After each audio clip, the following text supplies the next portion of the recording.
Allen, a violent vertical edge setter. We competing today. I see some gas off the edge. Get that mindset to put your shoulder on somebody. Dig, drive. You're finished. Hey, first down. This is weird. Get worse than that, sir.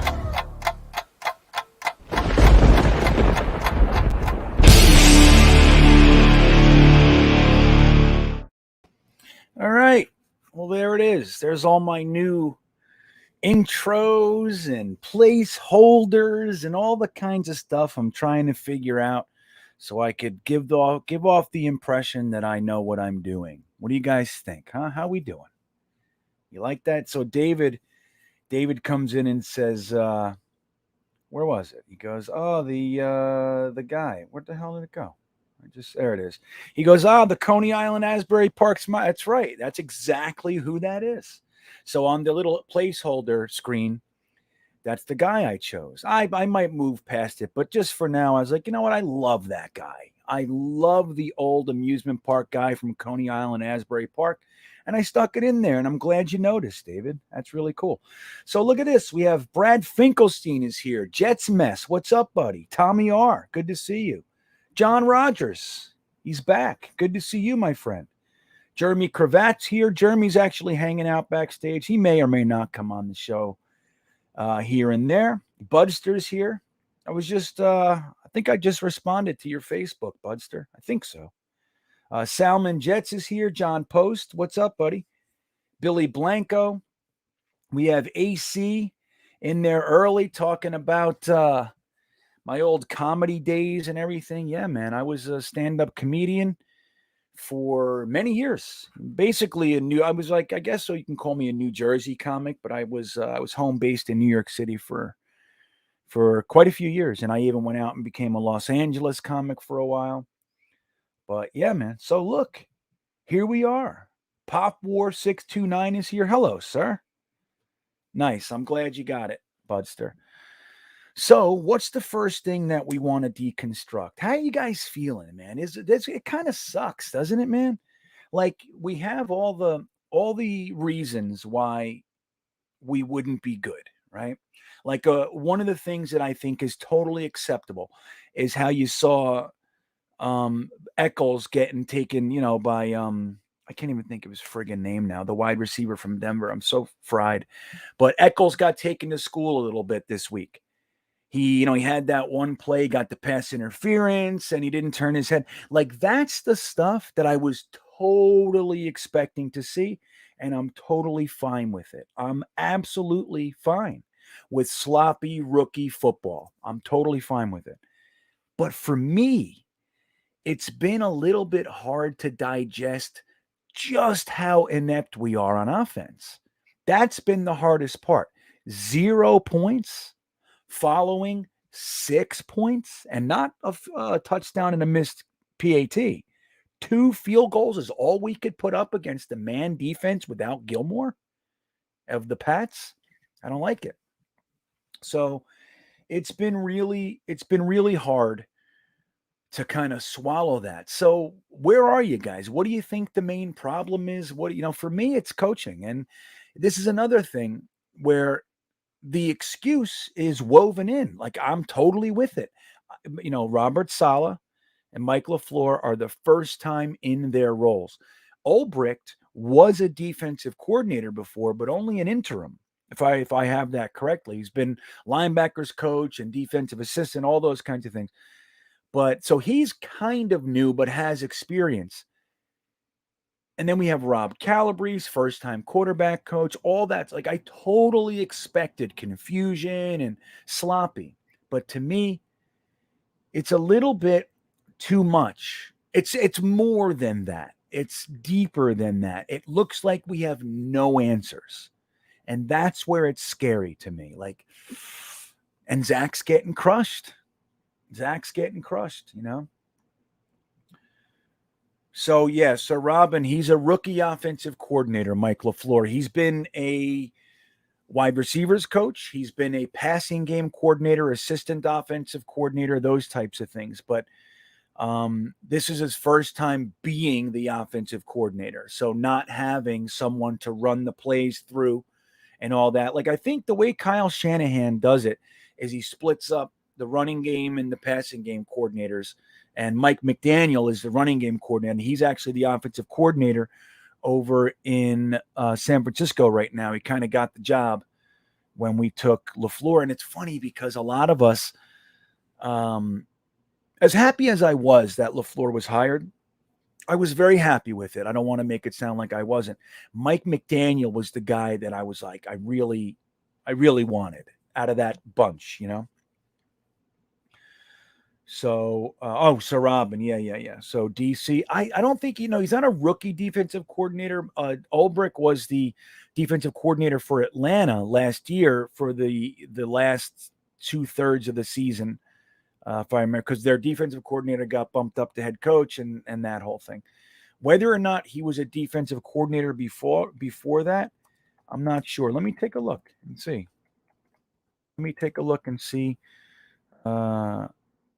What his deal is real quick. Jeff, it's Jeff, right? Jeremy, maybe Jeremy, you mind looking that up, buddy? I can't even type. Whoops.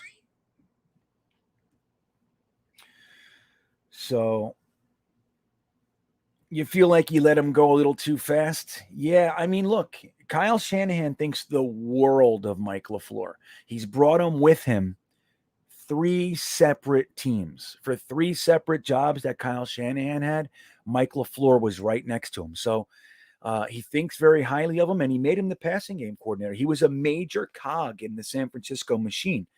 But again, just like anybody getting promoted to a different position, you might know everything you need to know about the job. Making the decision, being the final say, is a whole different ball of wax. And I know because I've done that. Like, think about when I was promoted to when I first ran a treatment center. I was the program director, and even though I had in my head, I had the acumen. I knew everything that I wanted to do and wanted to accomplish. But when I got there, it was hard, man. And I made lots of mistakes, but I didn't have 30 million people watching me do it, screaming, boo. I didn't have any of that stuff. So I could imagine how much more stressful. But again, I think, so yeah, right. Just like Budster's saying, coaching and chemistry. So there's a lot of that stuff, man. I know, Brad, this is where I am too. Like, see, here's where one of the major problems is for me. Like, number one, we have no answers for like pass rush and stunts. Like, we don't have answers. Like, screen, just slow them down a little bit. When they rush in, when they send 5 and 6 guys, dump it off over their head and get your guys out in space and see what you can do. At least slow them down. But the running game, the fact that we have 12 rushes last week, 12 for 43 yards. And what happened to the 21 personnel? What happened to the 22 personnel? What happened? We went 1.5 games with Wesco as a fullback and we completely abandoned it.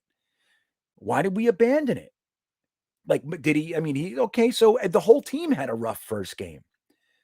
Why did we abandon it? That to me says they're unsure about what they're doing. They don't really believe in their process. And so the team picks up on that. The team, it's like it's unsettled. Nobody's like rock solid in their role. And Zach is the one getting killed. Right. So, Friggle D, there's just no flow. I know, Tyson. What are they? Dude, the fact that Corey Davis is all of a sudden having this many drops, like he's already passed his yearly drops for last year. So this is not something that's normal for him. Do you guys remember? I was talking about it. I think I mentioned it I was on Harrison Glazer's podcast or live stream last night. And I was talking about that punt returner he was the best punt returner in the NFL, and the Jets signed him as a free agent from the 49ers. He came over to us. His name was Carter. The Jets signed him. He came over to us, and he dropped a whole bunch of punts. All of a sudden, he couldn't catch. He was like a Pro Bowler, punt returner, and he couldn't catch. We ended up cutting him mid-season. He went back to San Francisco, and all was well. But why that period here? What the fuck is it? What is it? Right. And raw power, I could not agree more. Like, look, and this is where when people get on Joe Douglas and everything, like it takes time to change a team. And you see, he's done a really good job kind of erasing and getting rid of all the bullshit, the Le'Veon Bells, the Tremaine Johnsons, the Kelechi Assemiles, the Jamal Adams, all that garbage. He got it all out. And I like what he's been doing. I like his trades. I like his draft picks, all that sort of stuff. But it takes time to build a team. But there is talent on this team.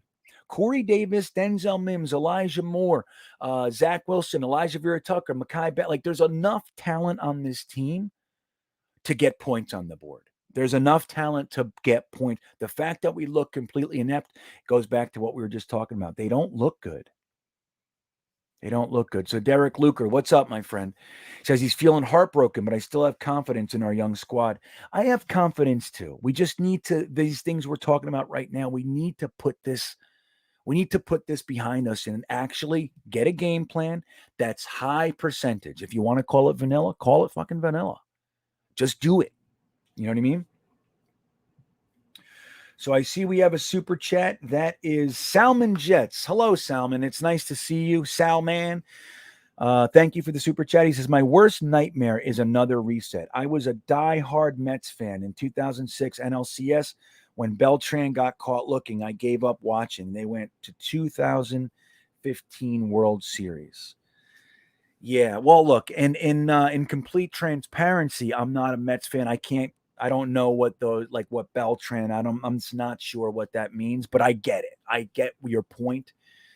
And that's the thing. Like, I don't think, like, look, dude, these are our coaches. People are saying that LaFleur needs to go, and I'm feeling the same thing that you guys are. But I don't think Salah's getting fired. I don't think LaFleur is getting fired unless we're like 0-17 and Salah completely loses the team. Then it's like, I gotta clean house again. Bad mistake. Let's just move forward. But I don't see that happening. I find that difficult. So I think we're just gonna, they gotta put this together. We have talent on the team. We have smart guys on the team. These are football guys, well-respected guys. I think LaFleur is just in a little bit over his head right now. Let me see if Jeremy looked up Ulbricht. So he says Ulbricht was the assistant head coach and linebacker coach for Atlanta last year, right? And then he's promoted to defensive coordinator in October last year, like I said, right? So when Raheem Morris took over, they promoted him to DC and did right. So that's what we knew. But did he have any? He was never a defensive coordinator before that. He was a linebackers coach and like you said, assistant head coach and all that. So I think this is his first full-time defensive coordinator job. So think about it. Rookie head coach, rookie offensive coordinator, rookie defensive coordinator, really little bit of experience, but really it's his first full-time job as a defensive coordinator.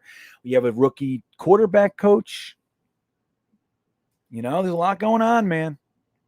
A lot going on, and they got to understand, like you can see Salah's pressers. He's starting to there's a little bit of blood in the water.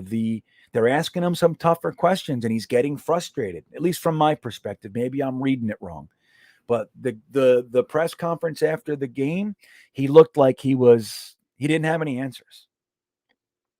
He's like, I don't know. I don't see it like that. I don't agree. I don't think that's what it is. It's like, yeah, dude, you better go back to the friggin' drawing board here. Right. Friggle did. That's exactly right. I'm blurry, Brad. Am I blurry, everybody? I got crispness going on over here. I look crisp from my point of view.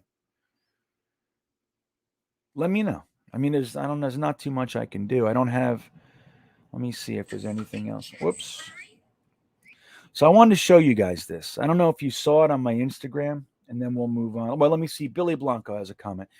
The OC ego is getting in the way of developing our quarterback, and the absence of Mims screams egotistical ineptitude. Thought that ship sailed with Gase. Apparently, system over reality runs things here.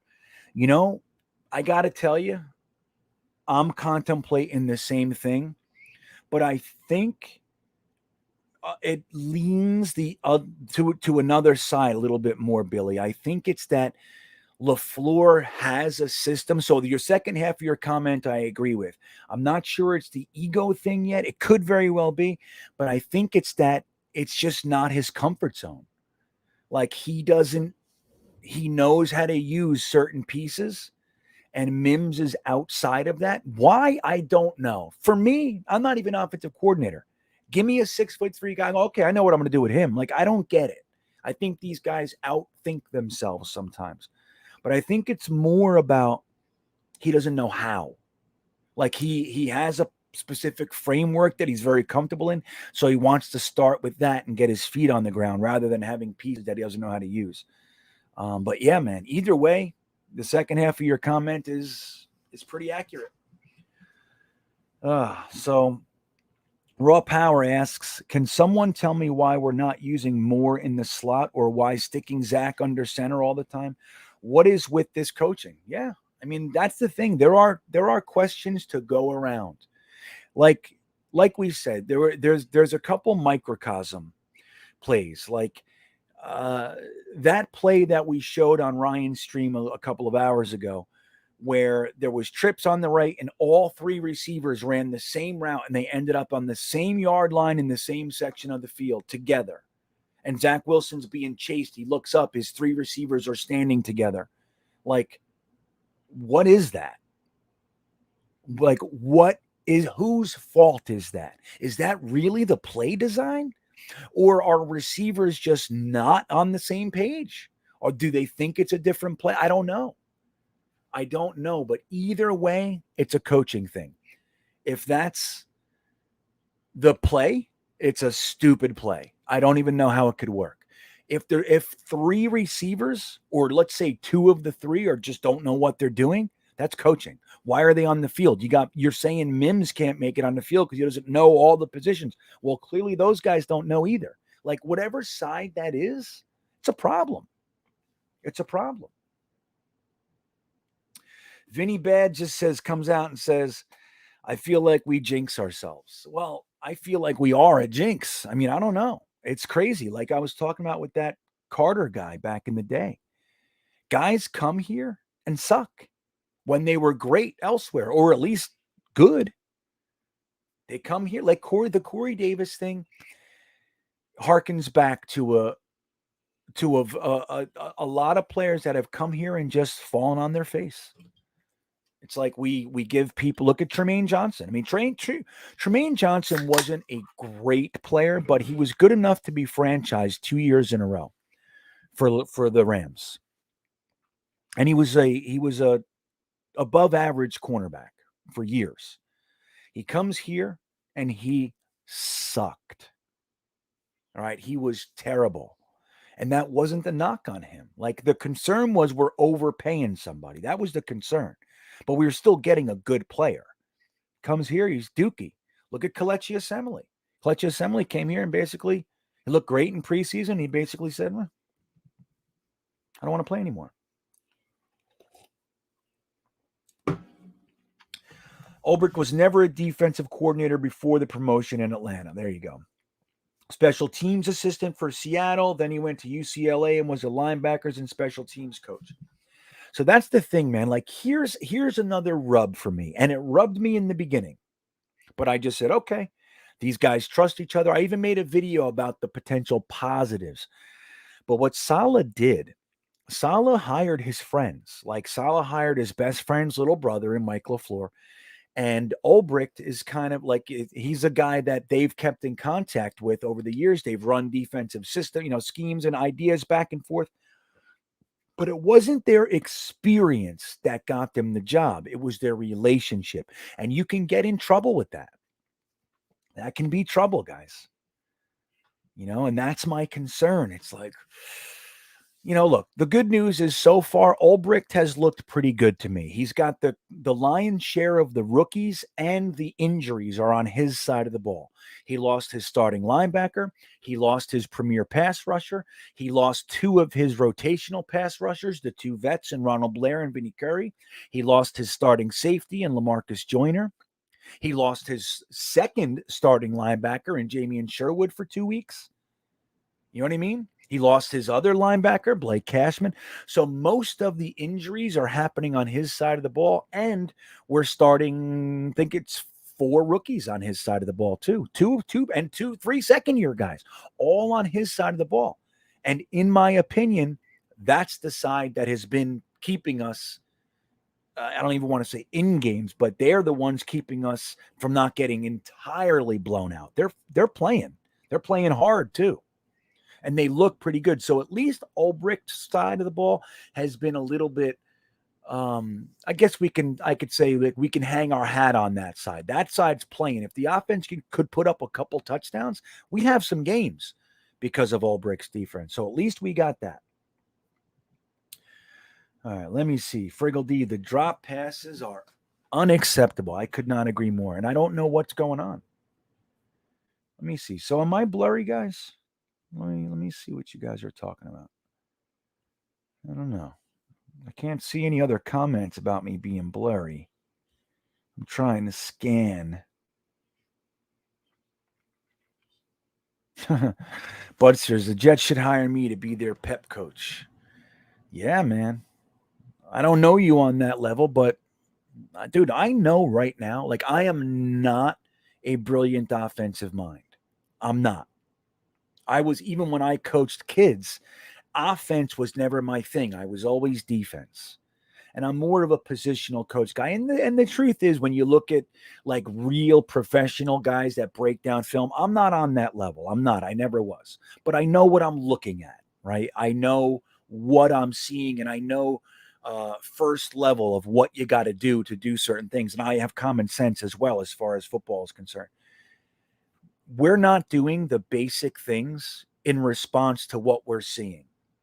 And that, to me, is a problem. And it's like a Brian Schottenheimer used to do that. He used to think himself out of success. He would overcomplicate things. And I think that's what we're seeing in a lot of respects. The guys clearly don't know what's going on. They're not handling it. The offensive line, to me, when I watch it, while we are seeing guys get beat at times, for me, what I'm seeing is a lot of out of position. And if you're out of position, like if you think you got to be here and really you should be there, and then you adjust and try to get there, you're off balance. Offensive line is predicated on your balance. It's balance and position, man. And then it's your hands and everything else, in addition to it, your hips. And like, that's what offensive line is. If you're out of position for a half a second, you're done. And then it looks like you're getting crushed, but really the problem is your assignment and your absorption of it and your response to it. How are you playing that assignment? So that's from my vantage point. Hey, Watch2K, what's up, buddy?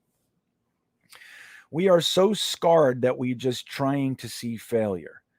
Yeah, it sucks because I gotta say, while I was definitely not, like when we did the the schedule predictions, I was definitely not really thinking that we're going to be 12-5 or 11-6. I mean, I was like, yeah, it'd be great. But my real idea was, I was like, let's say 7-8 games we win this year. That would be great. 7 on a best case, I'm thinking 9. But it's really hard. It's really hard to swallow. I was definitely more optimistic than this. The one thing I thought we were going to be is like fired up and smart. That's what I thought we were going to be. And so far, I'm not seeing that. The penalties are out of control. Stupid penalties. Right? Everybody likes your point, Billy. Everybody likes that. I agree. I'm blurry. Am I still blurry? There it is. Why am I blurry? I don't know why I'm blurry. I got all the goods going on. Let me see this. Tell me if this is better. Is this better? Hold on. Let's have this conversation right now because everything's good. Everything's the same. I'm really looking good. I got everything good. Let me try this. I'm going to try one more thing. First of all, tell me if this camera is better. Maybe that's what's going on. Maybe I got something on the lens. I don't know. Talk to me for a second. Maybe we're all drunk. That's great. So tell me if we're all drunk. No, you were just fine. The other people's internet just sucks. Oh, I was fine. So Yoshi says I'm still blurry. Raw Power says worse. All right, let me go back to the other camera, and then I'm going to try one more thing. Okay. All right. So this camera should be money. And I look clear to me. Let me just try one more thing. I'm going to switch over to a different network that has a little bit of a booster on it. I didn't need it all day. So let's see how it goes. So bear with me. I might bounce out for a split second, but I will be back in just a second. Don't you go anywhere.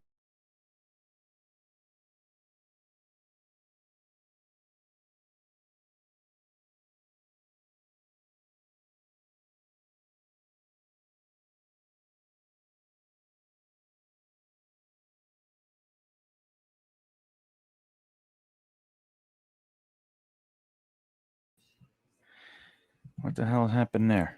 Okay, am I good now? Am I better? Both look great. Derek Luker says both look great. All right, John Nolte says I'm clear too. So how did I do? Is that good? Yeah, I actually saw that comment, Tyson. I did. I saw that comment. Look, that's the thing. It's like this is really early, right? It's really early. And that's why I'm real cautious.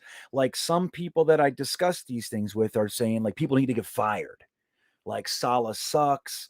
They're calling him, Adam LaFleur or Mike Gase. All those kinds of things. People, I had a serious discussion. I think it was last night or yesterday.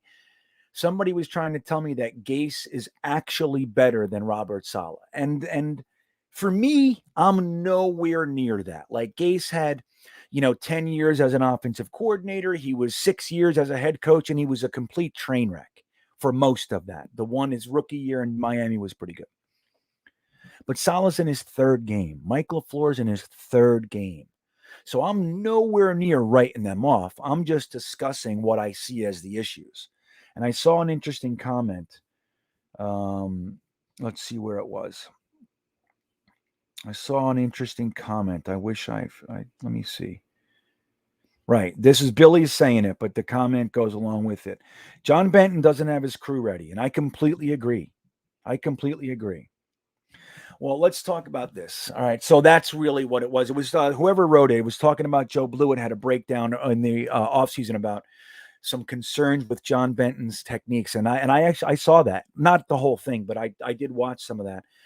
And I agree. And I also talked to a San Francisco fan that said that they weren't all that upset about losing John Benton because there are concerns about what, some of the things that he did. Now, he's widely respected, but there are some cracks in that dam. And John Benton might be having some difficulty as well. I mean, his unit is in trouble. So we got to really see what's going on. Let's see what Jeremy's saying. I am blurry to Jeremy as well. You are like Robin Williams and Woody Allen. All right. Okay, good. I'm better now. So you guys, am I better? Well, so, all right. Let me see here. Thanks, Jeremy. So let me talk about this, Scott. Now, when I first heard, I didn't hear it. When I first read it, it pissed me off. I read it Sunday afternoon, Sunday night, whatever it was, right after the game, a little while after the game. I was like, that motherless, who the hell is he to blah, blah, if anybody shouldn't talk. That was my own feelings. Later on, I think it was actually Monday morning when I actually listened to the press conference.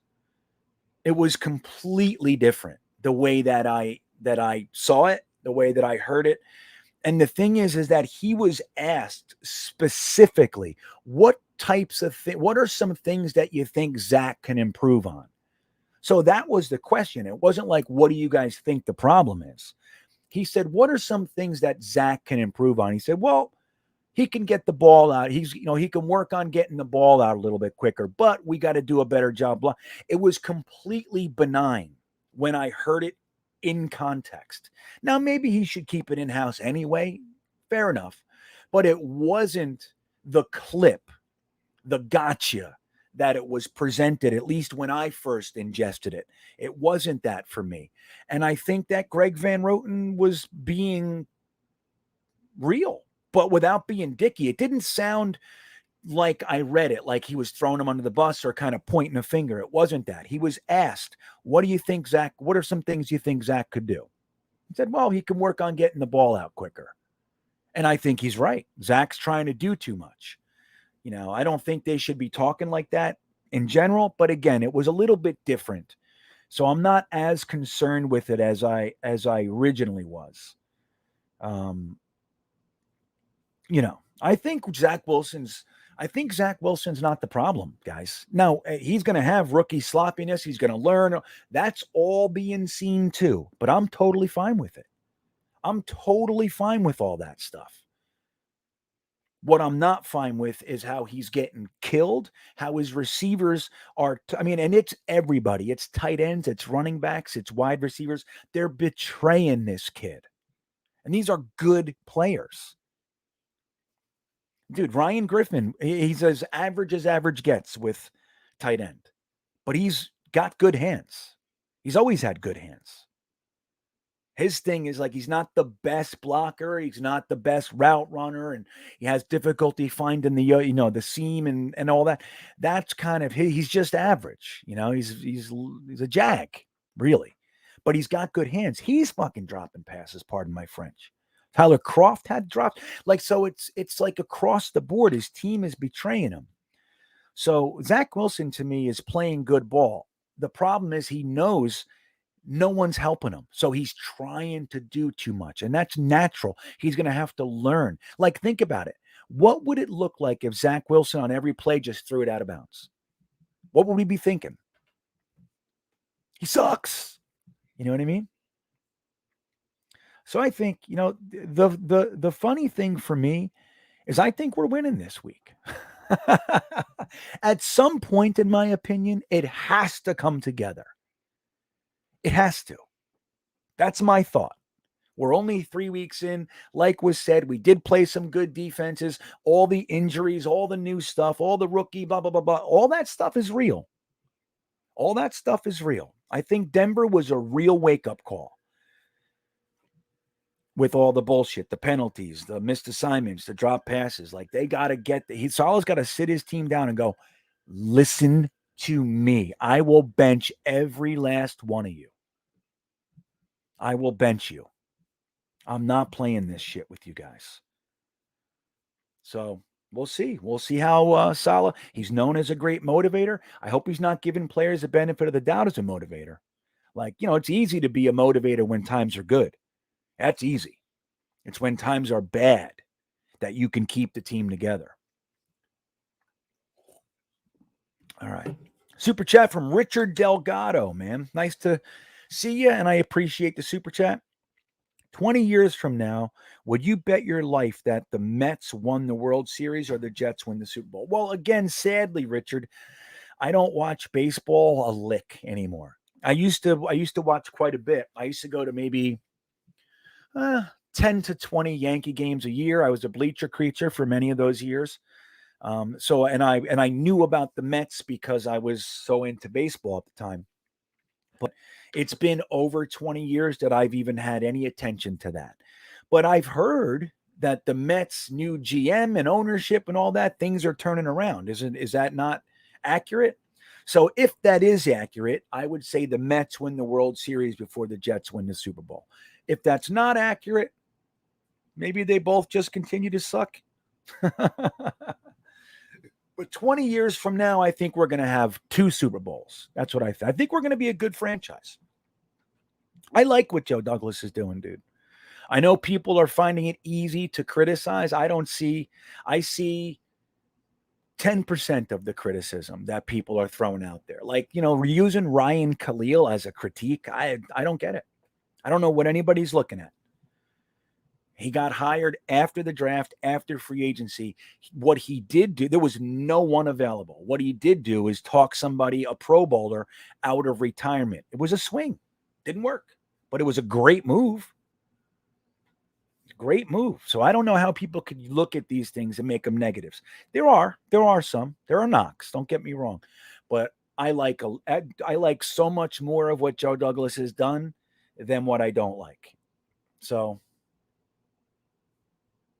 I think because of that, we're gonna be good. So I would say 20 years from now, you know what, Richard? I'm gonna say Jets, buddy.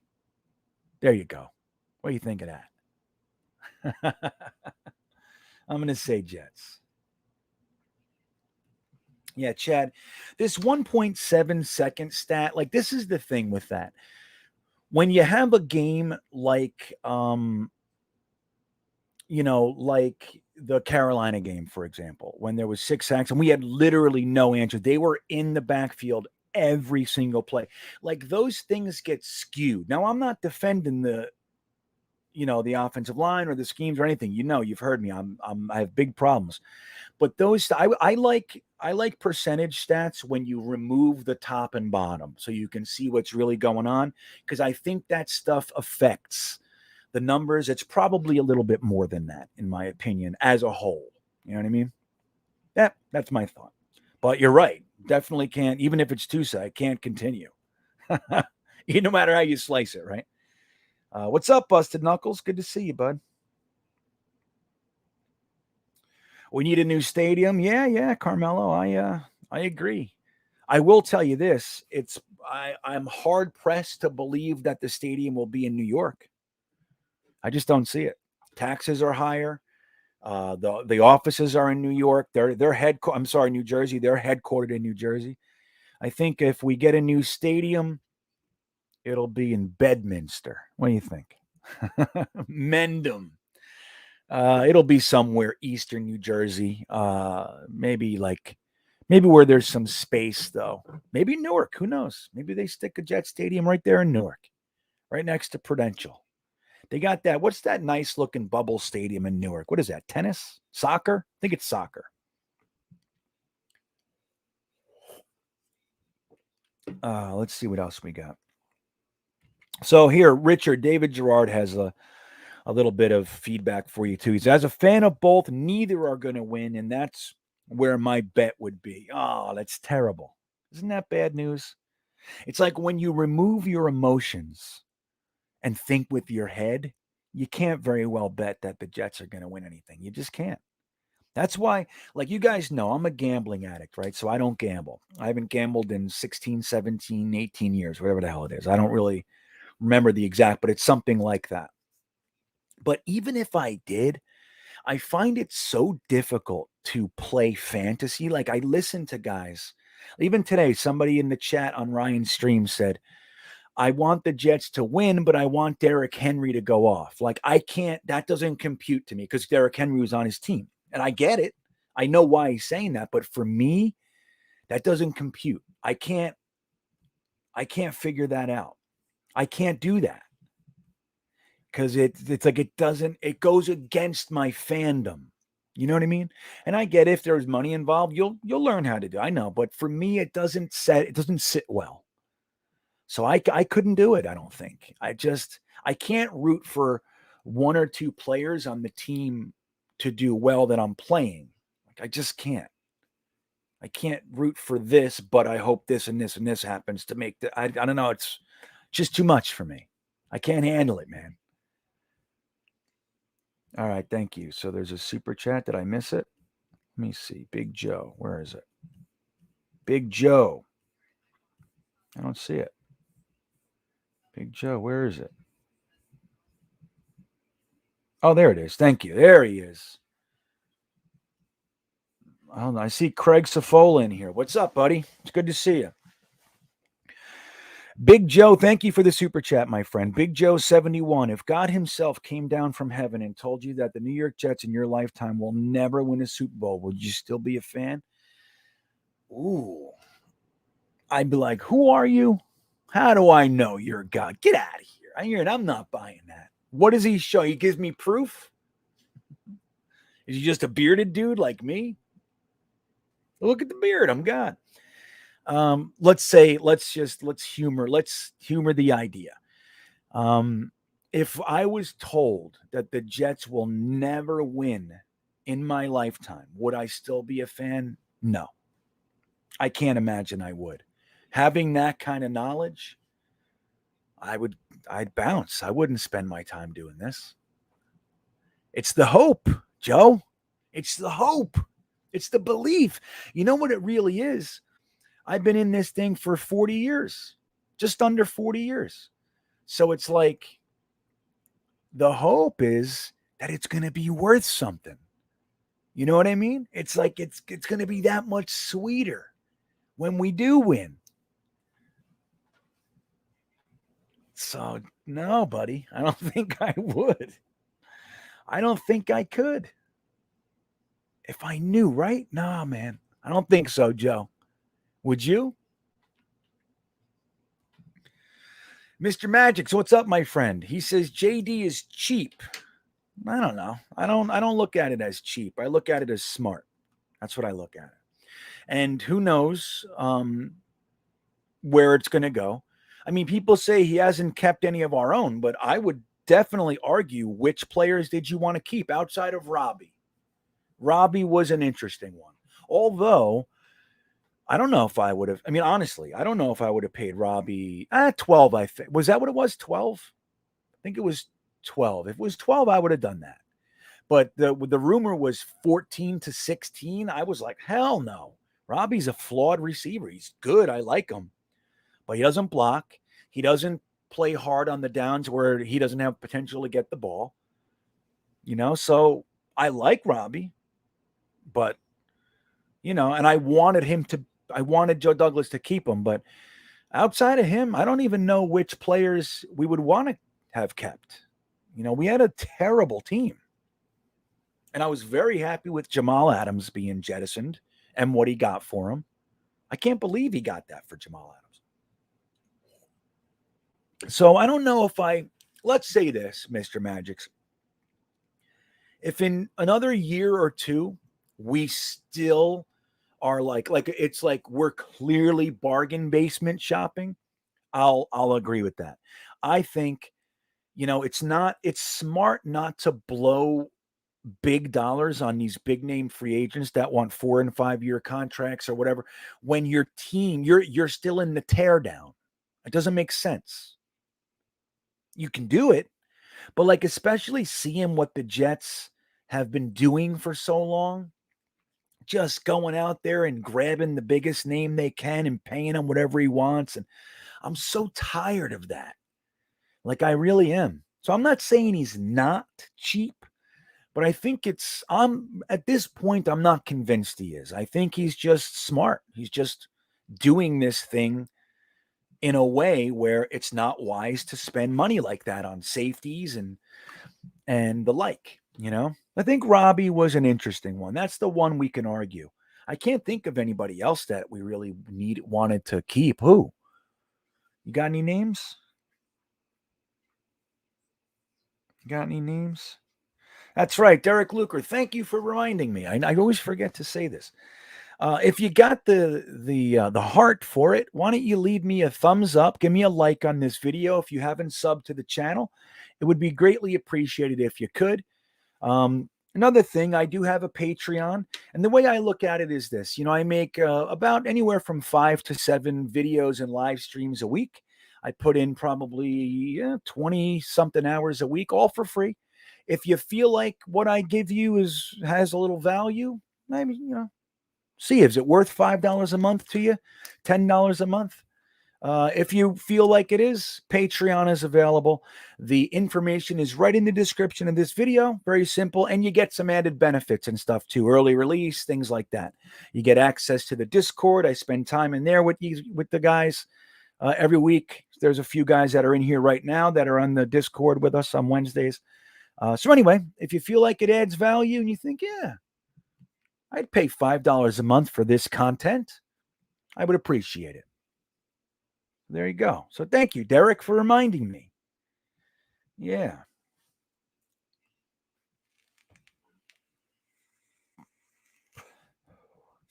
See, it's just funny. I really don't agree with this. Like, with respect, he used 2 first-round picks on offensive line. He went out and paid the best center in free agency that year. Like, he didn't grab Thuney and Lindsley last year. I mean, we were battling against the Chiefs and the Chargers, and from what I understand, Lindsley wasn't somebody that we went after anyway. But Joe Thuney was somebody that everybody wanted. But the Super Bowl champions went out and paid him top dollar. So I don't know. Like, I don't know. I don't see it. I don't see it the same way. I see it as a nice build using 2 first-round picks in 2 years on offensive line. Dude, I don't think we've ever even seen that before in the Jets. So I don't know. Greg Van Roten could be considered bargain. Morgan Moses is a stellar right tackle. Very solid. He got him for cheap, but that doesn't mean he's bargain. That was the guy. You know? So I don't know. I don't know if it's backfiring. Like, again, I think that if Bill Callahan was here as offensive line coach, honest to God, I think this line would be average at worst. Like middle of the pack at worst. I don't know what's going on. And, it just doesn't look good to me. But I don't think it's because of what everybody's saying. Like, he brought in 11 offensive linemen. Again, premier free agent center, 2 first-round picks, right tackle that started every game for the past 6 years and has been good. Like, I don't know. You can't, you got to balance it out. And I think that we'll see Joe Douglas take offensive line every year. Becton is lazy? I don't know. That's JW. I've never heard that either. We haven't heard that Becton is lazy. Honest to God, the issues that he was having, we saw it in week 1. He was lost. So whatever Mike LaFleur was talking about with Becton's injury, he's having issues. Clearly, to me, for now, using hindsight, it's about he didn't understand the schemes correct. No, but none of them do. They're lost. Our offensive line is lost, man. They're missing guys constantly. Every other play, there's a guy running in, and that's not the scheme. That's not what they're supposed to be doing. You can't convince me that that's what they're supposed to be doing. So, I don't know, dude. I know it's kind of weird, Emanon, right? I feel like there's a lot of, what are we doing? Becton's fat and lazy? Like, that's never been a knock on him. Never. He's a very hard worker. He's a fucking animal. It's an animal. So I don't know. I get that we're bent out of shape and I get all that. But again, I don't know. We've never been, that wasn't his knock in college, and it wasn't his knock his first year here. And it wasn't the only thing we heard this year, Rich Cimini put out an article that he was eating himself to death, which was the most ridiculous thing I ever heard. Then they talked about plantar fasciitis, which was a joke. I have plantar fasciitis. Like, you can take care of it. And he did. So I don't know where that's all coming from. It's like saying, like, I had a bunch of people come at me with the Mims thing, saying clearly Mims is doing something wrong if the coaching staff doesn't want to play him. Well, I don't know if that's true. Since when is Mims lazy? Since when is Mims a troublemaker? Since when is Mims disrespectful? He's never had that knock. Matt Rule is one of the teams that reached out to us for a trade. He was Denzel Mims' coach in college. He loves Denzel Mims. Denzel Mims was clutch and one of the best receivers in the country. And all of a sudden, we can't use him, and people assume that our coaches are right. It's not always the case, man. And we all try to give him benefit of the doubt. But now that we're seeing the product on the field, it doesn't hold as much weight for me. I'm having trouble. Believing that right now,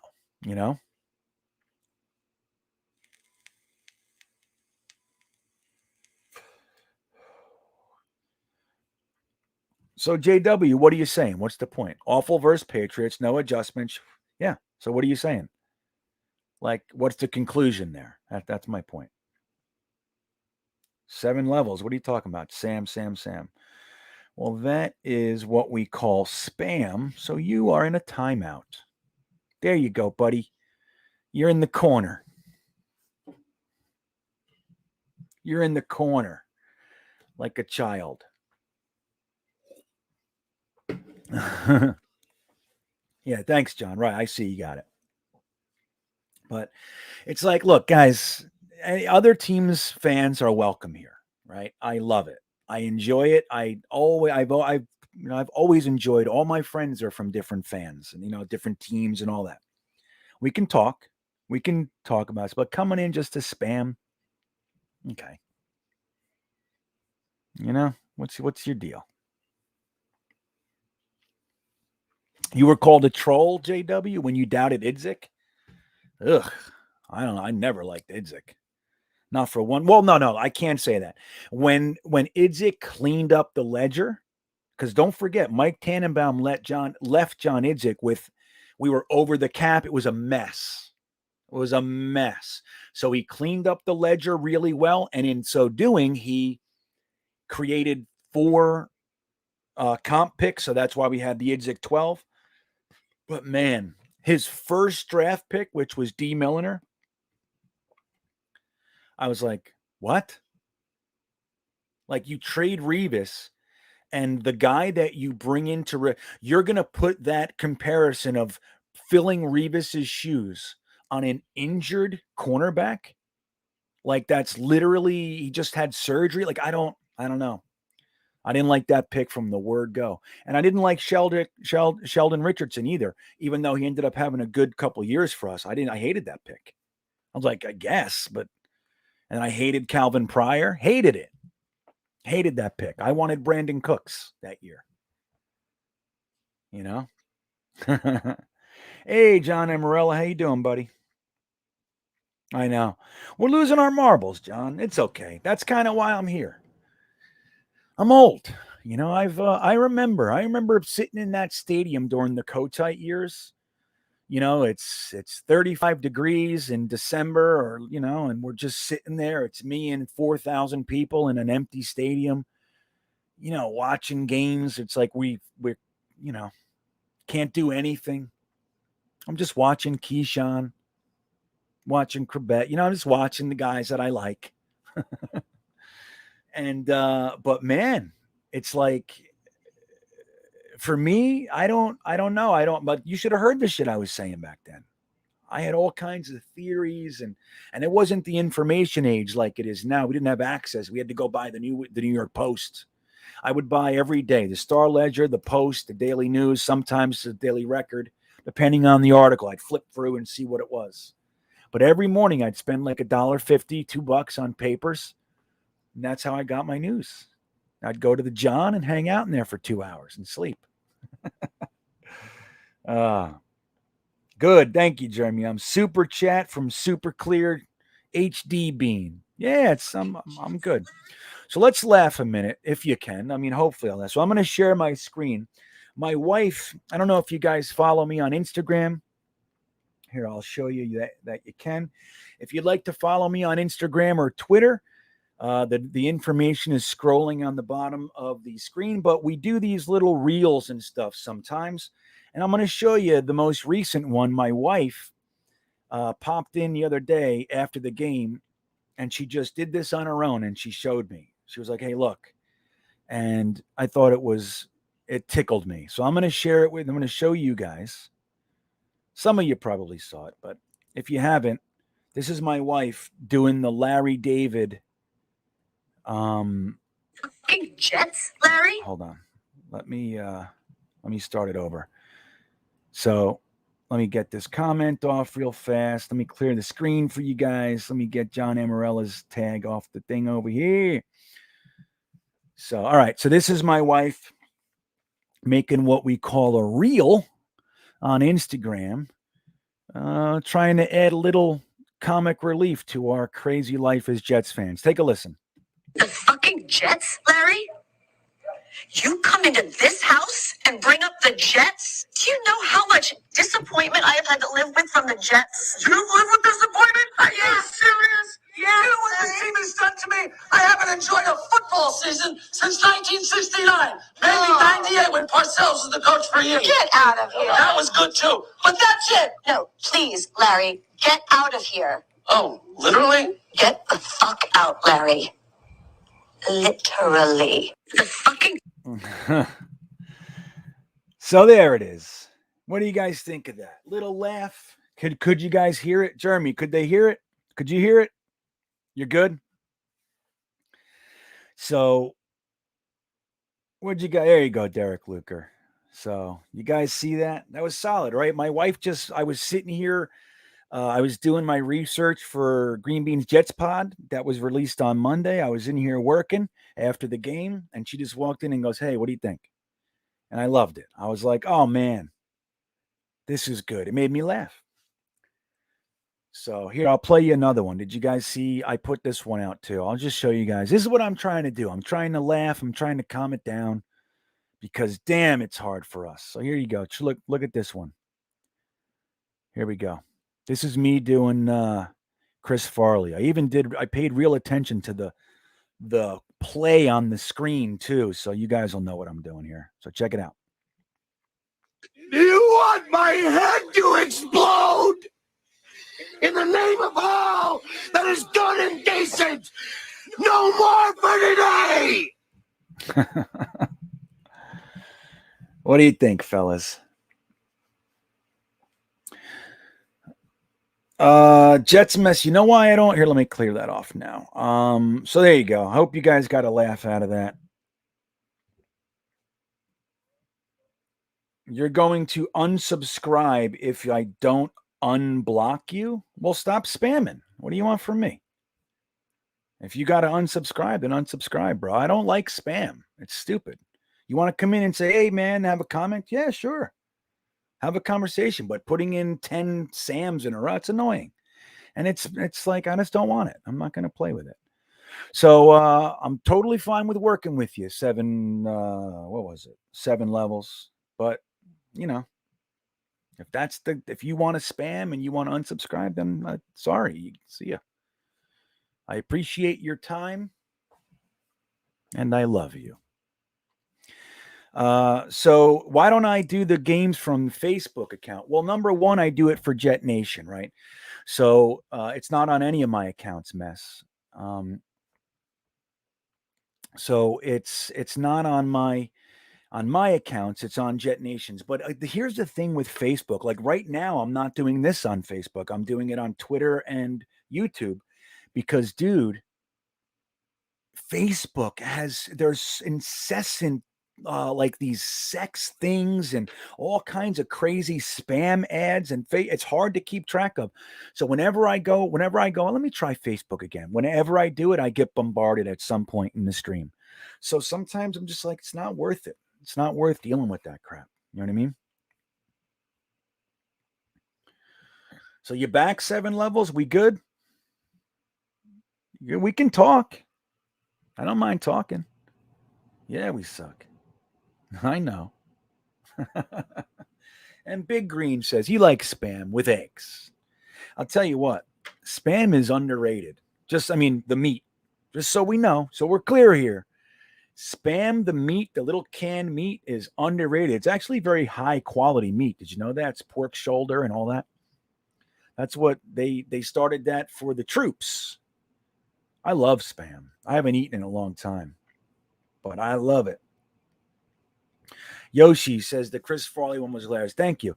That's the thing, man. It's like I was saying, like my job, the way I look at it, like my place, not my job, my place in all this is you're good, 7 levels. We're good, buddy. We can move past this. This is small potatoes, small spam, eggs, and potatoes. What do you think of that?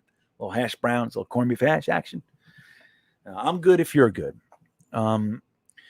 But like my place in this whole thing as like an elder statesman of some regard here, is like to try to keep it calm. I have the same feelings. I see the same stuff, man. But that pendulum swing all the way to the other side of like this, you suck. Like that was how I was for 25 years, man, at least. Now I'm going on my 40th year being a fan. I'm just like, Like they don't ruin my week anymore. Dude, I used to go to work. I couldn't read after losses, like big loss, I couldn't read the papers until Thursday. Couldn't do it. I wouldn't even look at it. I couldn't do it. I couldn't handle it. I was so aggravated. Now I'm like, it sucks, but I'm more looking at the constructive side. So I try to help you guys out with that. And then the other side is I try to add a laugh if I can. I'm not always the funniest guy in the world, but I've been known to get a laugh or two going. Good. Thanks, 7 levels. Me too, buddy.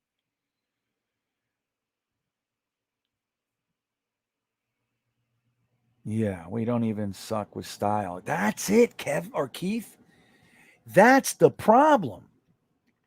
Let me ask you guys this, and let's get a little answering going in the chat. Would you be okay going 0-16 if we lost every game by 1 score and we were competitive? 0-17, 2-15. You know what I mean? Would that be okay? Yes or no? If we were competitive, we saw progression. Zach looked good. He's throwing for 3,500 yards. You know what I mean? Like things are all good. Wouldn't that be fine? I would be totally fine with that. Get the number 1 overall pick, trade it back a little bit. Grab Thibodeau or Kyle Hamilton up front after getting 2 first-round picks. I would be fine. Let me know what you guys think. Think. Yep. Robbie Oak says yes. Right. Ayush says 100%. Right. Javid Khan says for sure. Big Block Joe says no.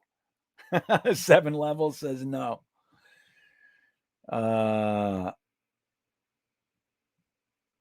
Let's see.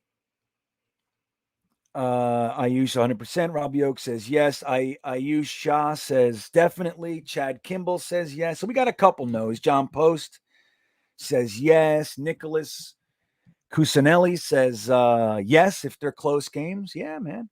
Like all I want to watch, I'm not even asking too much. I just want to watch football, man.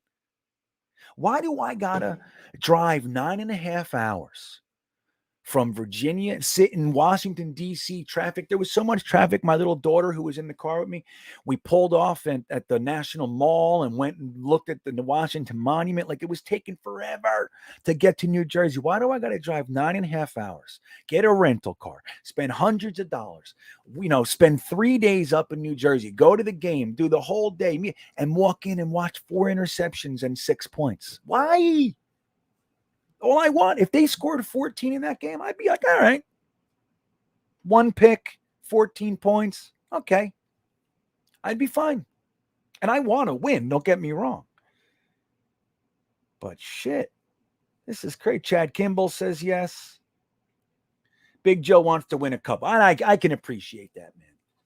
But let's say 3-4 wins.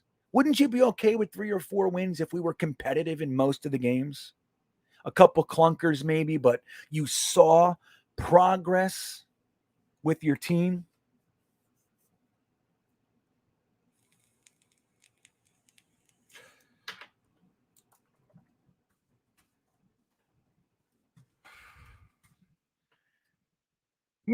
That's all we're asking, man.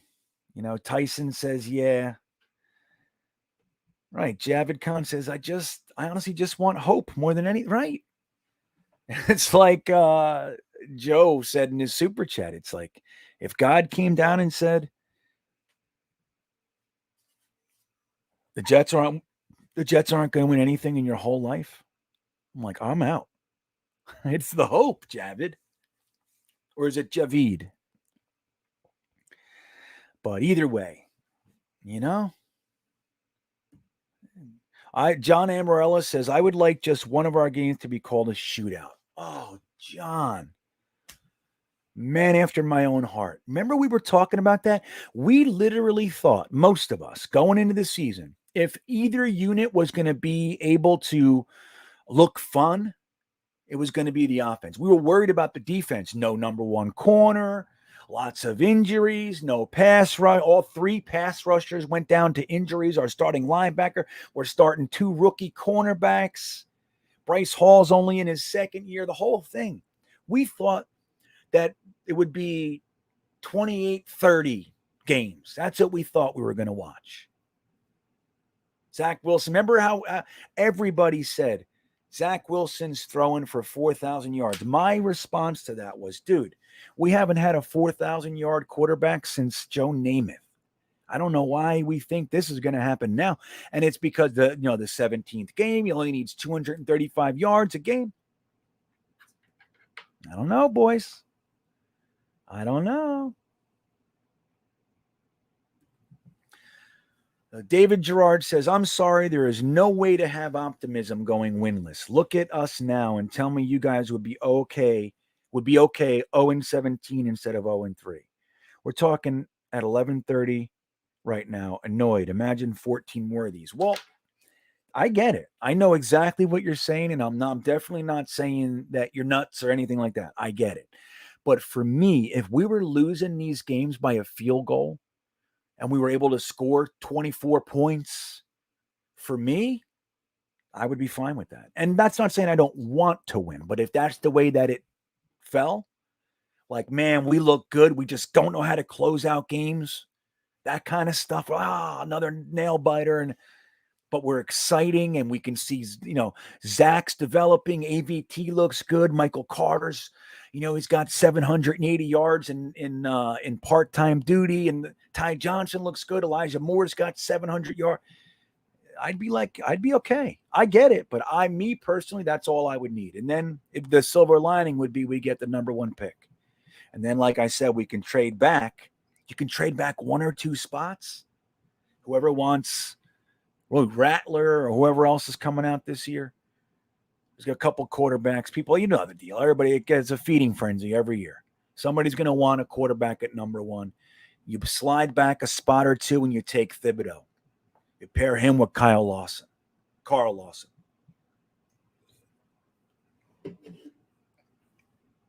So,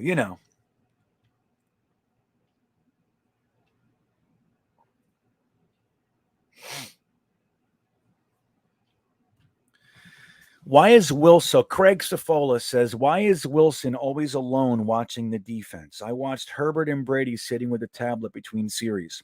Where's Zach's Josh McCown to talk to and sit with a tablet watching plays? That's interesting because I've seen a few times where the coaches were actively sitting with him and going over stuff. And that's like, I've actually made comment on, like, it's so different.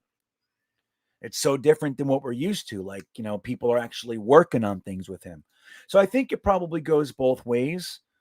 But I agree with what you're saying, though, the sentiment. That's how I felt with Sam all the time. I'm like, dude, Sam just threw a pick and he goes to the sideline and he's sitting alone. Like, where's the team? And then you look at the same time, Adam Gase is on the other end of the bench sitting alone by himself, drawing pictures in a book. So at least we're seeing more of that right now. But I'm with you. I think it should be constant. It should be constant. Every moment they have, get over here. Let's look at it. Let's write. Let's draw. Let's figure it out.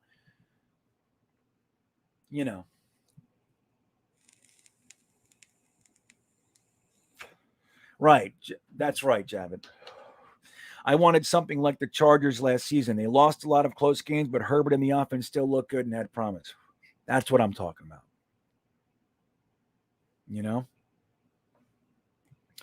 7 Levels says, if we can't win in the NFL, we should move the team to Canada.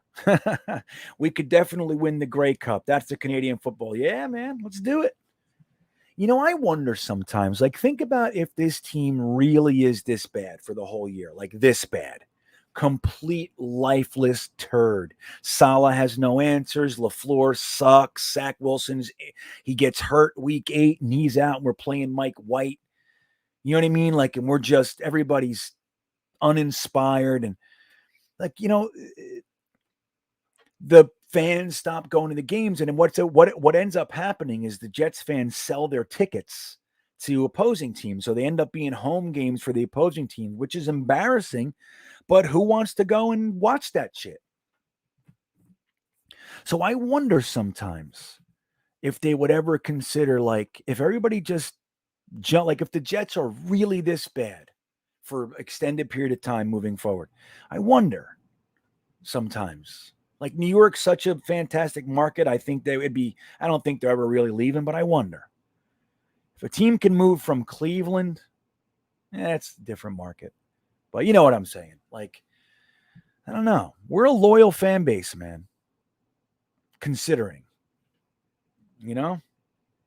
we're loyal. But last few years, by the mid-season, the season's over. Nobody's like, I'm not spending my whole day at that stadium to watch this crap. And then you can make some of your money back that you spent. It's a hard proposition to ignore, right? You can put your tickets on StubHub or Ticketmaster and make at least make your money back. That's consolation right there. So I get it. Plastic Planet Disc Golf. Awesome, man. Disc golf. I've been meaning to play that, and I just haven't yet. I did years ago when it was called Frisbee Golf. It wasn't even called disc golf yet. But years ago, I'm talking, I think I was 30 years old. So like, oh my God, 18 years ago. But anyway, I got to do that. Bean, can they demote Mike White to practice squad and dress Josh Johnson? At least there'd be a vet for Wilson to talk to. Yeah, I mean, I don't know. I would be interested in that. I'd be into that, man. But I think, again, like one of the things Salah said early on, right or wrong, whether, and like I said, a lot of the things that I thought were kind of interesting early on are in hindsight are like, maybe it's naivete. But I think like they have Matt Cavanaugh, who's a longtime quarterback coach and offensive coordinator. They have Rob Calabrese, whose whole job is Zach Wilson. So, and then you have obviously Mike LaFleur, and then you have Miles Austin and blah, all the guys. But those three guys, LaFleur, Calabrese, and Cavanaugh, like their job is essentially Zach Wilson and the play calling. So, having those guys, I wonder how much they value a quarterback when Cavanaugh's whole job and Calabrese's whole job is Zach Wilson. So I don't know. I'm with it. Don't get me wrong. And I think that would be like, honestly, I thought Josh Johnson looked better in preseason than Mike White. I mean, it's very short sample size, but he came in, Josh Johnson in that game, he just looked like been here, done it. You know what I mean? He didn't light the world on fire or anything, threw a touchdown, but it was like, he just looked calm. Like, yeah, I've been doing this for 14 years, man. I know what I'm doing. So I don't know. I think the benefit's definitely there. I think it could only help, right? Could only help. So I don't know.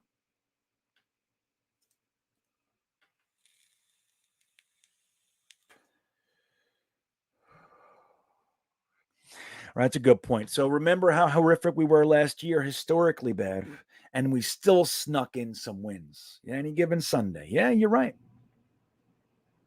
Last year was the worst year of football I've ever watched. Really.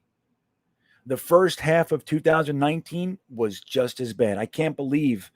I mean, the second half got kind of exciting. We almost had a playoff push in us. If we would have beat Cincinnati, we had a playoff push going. But outside of that, this last year and a half was the worst I've ever seen. But let me tell you, these first 3 weeks are on par. If it continues this way, this is the same thing. It's crazy. It's crazy that that's really what we're looking at.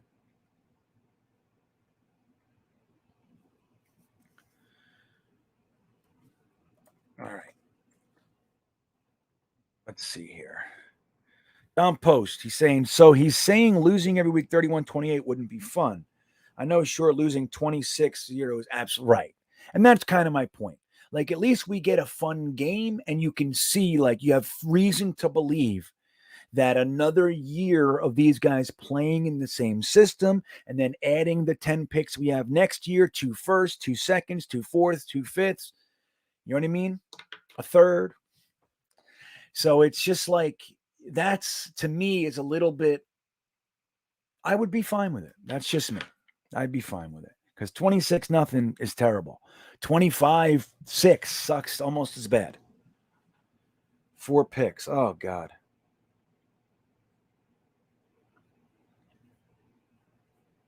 Let's see what else we got. I know that's the thing. With the week 1, when they were doing the Tevin Coleman thing, I was thinking, I cannot believe we're doing the Frank Gore thing all over again. I can't believe. Now, we all knew, any self-respecting fan knew that Tevin Coleman wasn't going to make it through the season. Sorry, my butt hurts right now. I'm sitting on a tough part. Anybody knew who's paying attention that Tevin Coleman wasn't going to make it through the season. Now, I thought he was going to make it to week 6, week 8, week 2. So for me, it's like, why is he on the roster? What did he do in week 1? Nothing. And now he's injured. Like, bounce him off. And dude, we're already doing the young guy thing. Just bring P. Ryan and Josh Adams up and give them let's see what we have. See, hey man, Ty Johnson can't block. Ty Johnson's dropping passes. Dude, bring Josh Adams in and see what he does with the opportunity. That's what happened with Mostert. Mostert was a practice squad guy. They gave him an opportunity and he took off with it. But believe me, nobody was looking at Raheem Mostert like he was some dynamo. He was an also-ran. That's what he was. He was just another guy. And he got an opportunity, and look. That could be Josh Adams, in my opinion. I'm not saying it will happen, but it could. And that's the thing, man. If the guys you have on the field aren't doing it, Jeff Smith, Ty Johnson, if they're not doing it, bring up the young guys. And Tevin Coleman, in my opinion, shouldn't even be on the roster.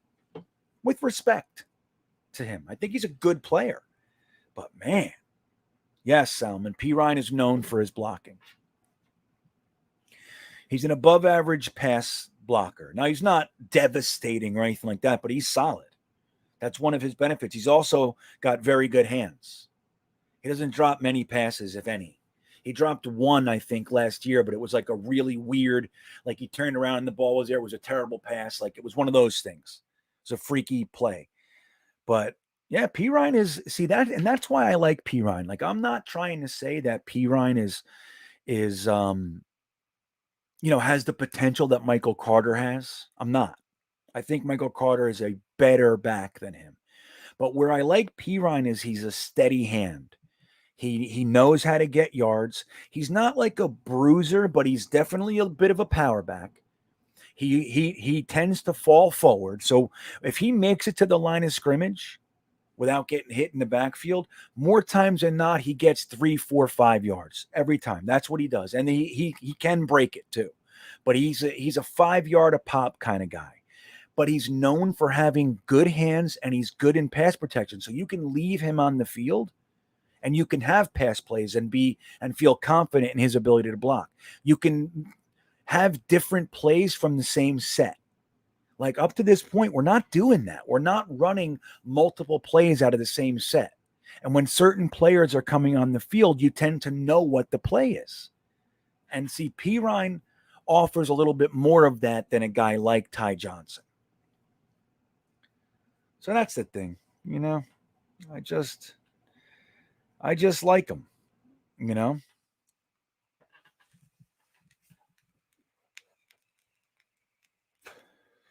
So what's that, Yoshi? GreenBean, he wasn't injured. He has sickle cell anemia, and he didn't want to risk his life in the Mile High. Is that accurate? I thought it was an ankle. I read somewhere that he hurt his ankle.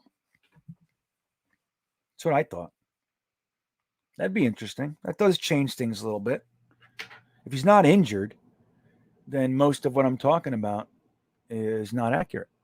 You know what I mean? Yeah, right? Texas Logs or TK Logs says, I was hoping it would be Carter, Johnson, and Adams in our backfield, not Coleman. Yeah, and I feel the same way, but I was, I'm in my opinion, and I said one of my surprise cuts would be Ty Johnson. Like, I mean, I'm not hating on him. I like him. I like what he can do with the balls and with the ball in his hands. But he's very inconsistent, and as we're finding, he doesn't have the best hands, and he's terrible in pass protection most of the time. So for me, it was Michael Carter, LaMichael P. Ryan, Josh Adams. That's me. But same deal. I'm with you. I like Josh Adams a lot more than maybe is warranted. I don't know, but I like him. Every time he gets the ball in his hands, he seems to do something. And don't forget, 3 years ago, he was the Philadelphia Eagles' leading rusher off the bench. It was only like 700 and change, whatever it was, but still.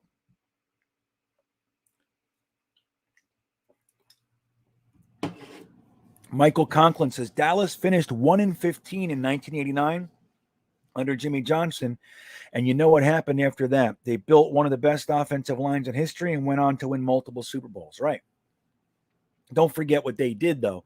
They had the Herschel Walker trade, which was still to this day probably the greatest trade in NFL history.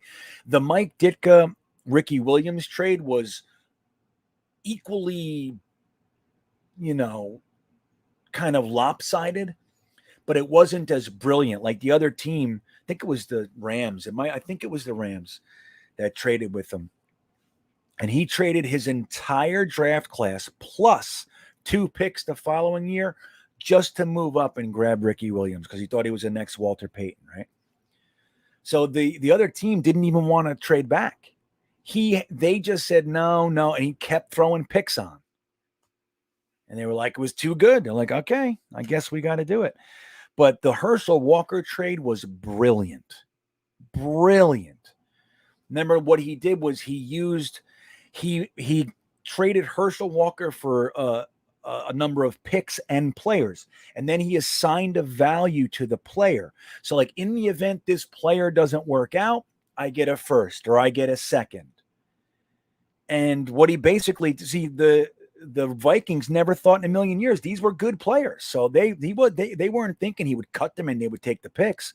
But that's basically what he did. In short, he just said he took the players and said, I don't want them. And he took all the picks. They actually had to make another deal later in that draft because it was too lopsided. And he was like, okay, I won't do that. It was crazy. So, and that's the thing, Michael, with Joe Douglas, when you look at the trades he's made, it's not the Herschel Walker trade, but having 2 firsts, 2 years in a row, 2 seconds, 2 thirds, 2 fifths, it's a little bit in that way. It's a little bit toward that direction. And that's what can give us an opportunity to really build a core. The problem I'm having, and I like the core we have, this starting point. The problem I'm having is our coaches don't seem to know what the hell they're doing. But there's another example, Michael. The Jets were 1-15 in 1996. We went and got Bill Parcells, and the next year we were 9-7. The following year we were 12-4 in the AFC Championship game. And then everybody betrayed Vinny Testaverde and fumbled the ball all over the place. Curtis Martin, Keith Byers, Dave Meggett. Remember? It's crazy. Vinny played lights out that game. Man, my butt hurts. Hold on a second. I got to stand up. Oh, yeah, guys. See this shirt?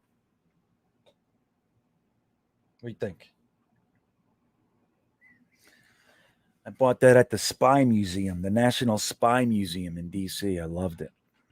But the point is good, though. You never know. You never know what can happen.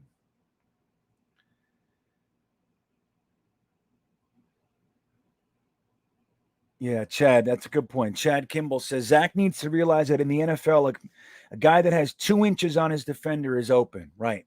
He needs to lead his receivers a little bit more. I think, look, like we were talking about in the last stream, Zach's completion percentage right now is 54 point something.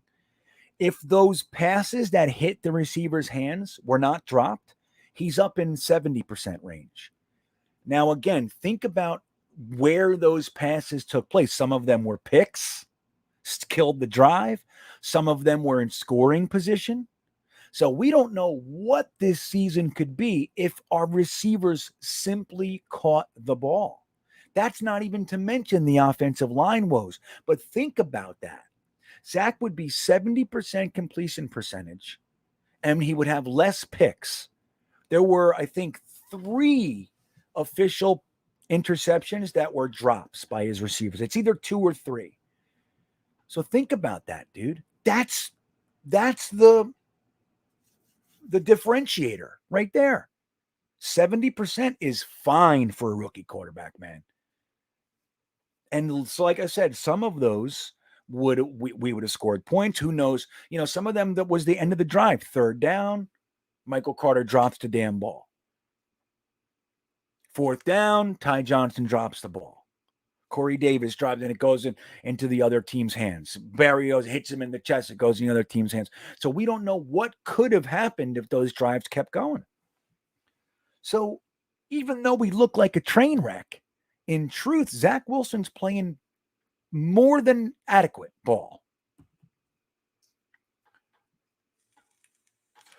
Jeremy chimes in and says, the Jets have the second most drops in the NFL and the worst pass protection in the NFL right now. Yeah, dude, it's got to be fixed. That's really our problem. Our defense is coming to play. Zach Wilson's coming to play. Morgan Moses is coming to play. But it's like, dude, just the drops alone, he'd be in 70% completion land. It's crazy.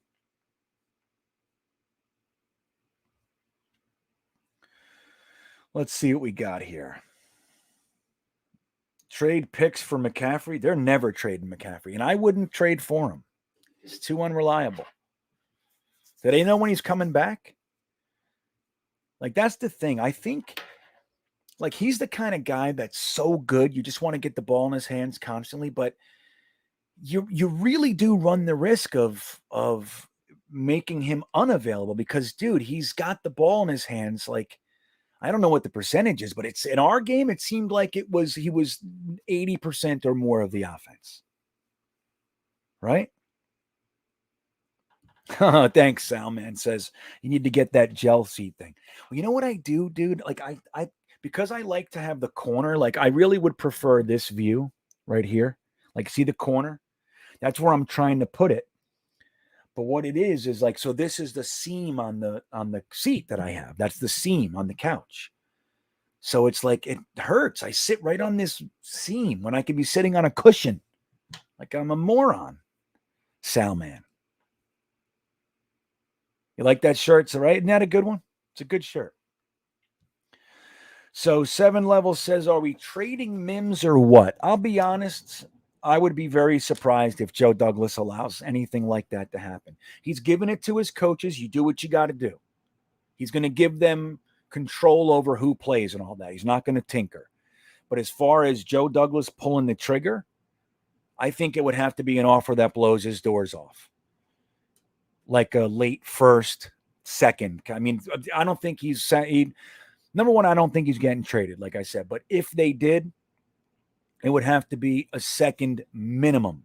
He would have to get his second round pick back. But I think Denzel Mims is more than his. I think Denzel Mims is a first round pick. I loved him coming out, man. Think about if he went to a real organization like the Steelers or the Ravens.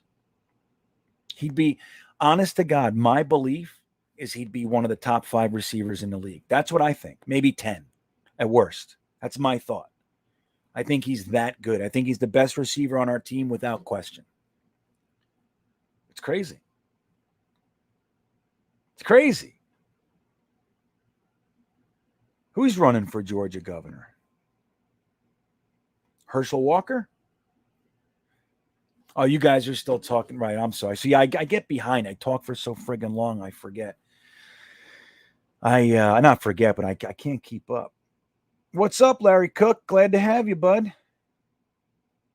I know, right, David? I'm hanging out. What time is it? It's midnight. Wow. That's crazy.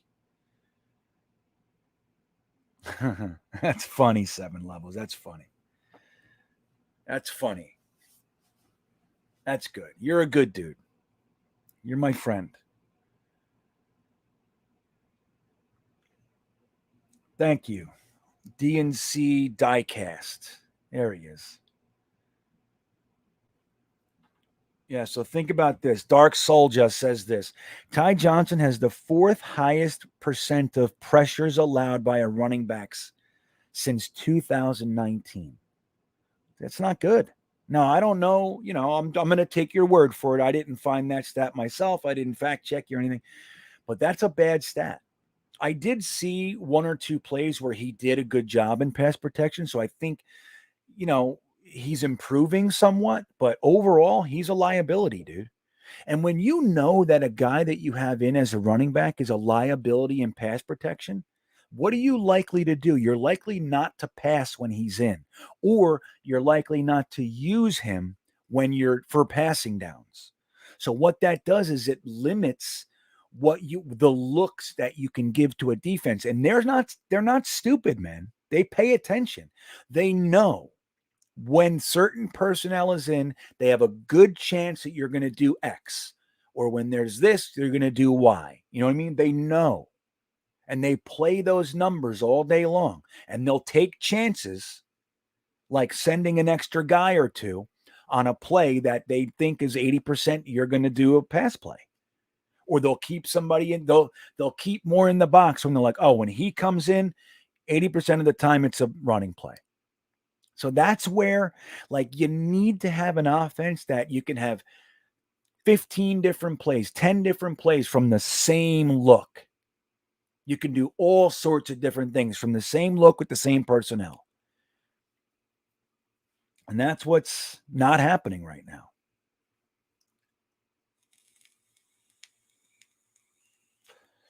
Ooh, Sir Robin. What should happen if the O has a similar showing this Sunday? I don't know, man. I really don't know. Like, I think what should be happening this week is guys should be taken aside. Corey Davis, Michael Carter, Greg Van Roten, and others. And they should be sat down and they should be looking at the film and they should be deconstructing what they're doing and saying, any more of this, I can't have it. I cannot have it. I believe in you. I'm starting you or whatever it is. I believe in you. What's the problem? Why are you dropping so many passes?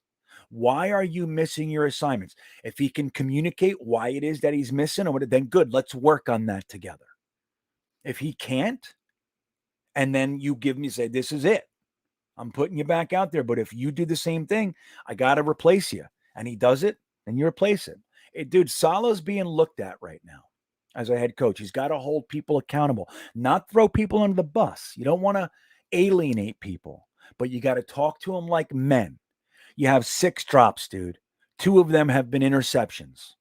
I can't have this. You know this. It's not a personal thing. Clearly, I believe in you. You're my starting wide receiver. But if you do this again, you are becoming a liability, and I can't have that on the field. You're losing games for us. We need every bit of momentum that we can get right now. Greg Van Roten, why are you not following your assignments? Why are you missing blocks? What is it? Do you not understand? Good, then let's stay late and let's figure this out. If he's got it and he just sucks, making mental mistakes, get the fuck out of here. Put Dan Feeney in. I don't care. Put Isaiah Williams in. Put the kid in. See what he's got. Hey, Matt, what's up, bud? Oh, my, GreenBean. I know, buddy. I know. I'm telling you.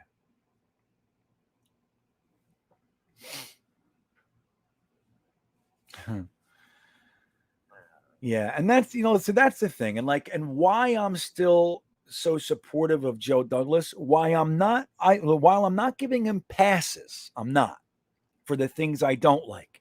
Like, I hated the James Morgan pick. I thought Jabari Zuniga was a good pick, but too early. I thought Pirine was a great pick, but too early.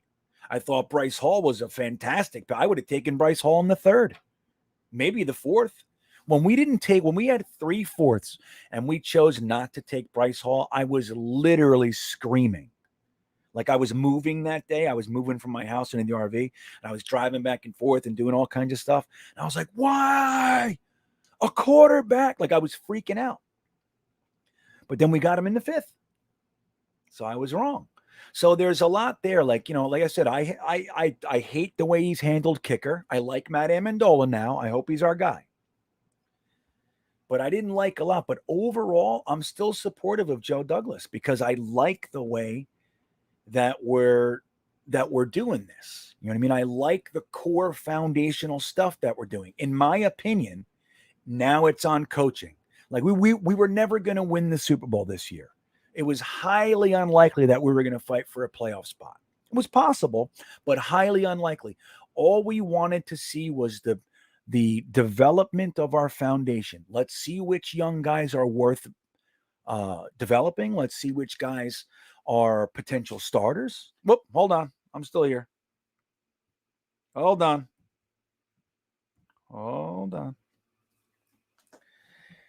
Man, I am crushing these batteries on this camera. That's a problem. I got to figure something out here. Right, Jeremy? Let me see here.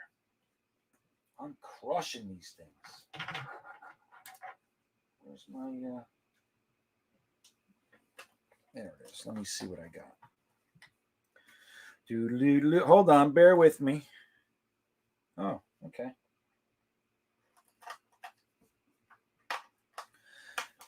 Hey, everybody. All right. Let me see. I'm crushing these batteries. This is my third battery tonight. I mean, I guess I've been I've been live for 4 hours. So I guess, guess it's to be expected, but all right, bear with me. I'm going to switch cameras again.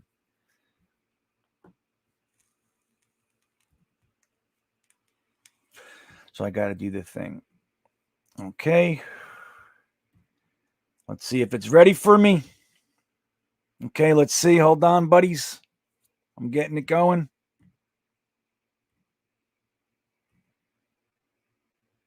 Hold on. I don't know.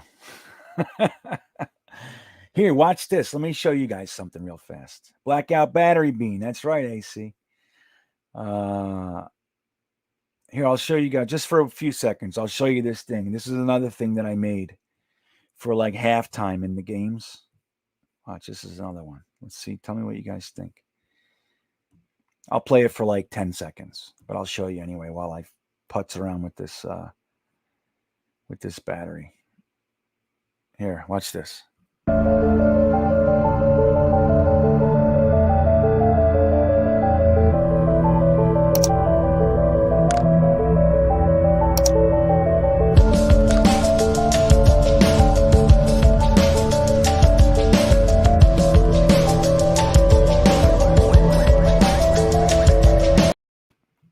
You like it?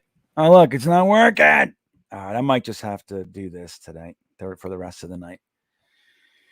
All right, it is what it is, right? This is fine, right, Jeremy? Am I okay? Is it okay? It's good enough, right? All right, thank you. Let me see here. So let's say hello to Jeremy. You want to pop on for a second, Jeremy? Yeah. Okay. Let's everybody say hello. Can you shut the sound off? Looking at it that way, it seems Oh, very hold on. normal. Hey. But there are a few things that are a little. Sorry, I'm ruining his family life over there. Yeah. I'm telling my wife now she has to shut the sound off the TV. You're like, hurry up. So we'll not gonna be too popular. So what's up, man? What do you got? You got any thoughts about the conversation we're having right now?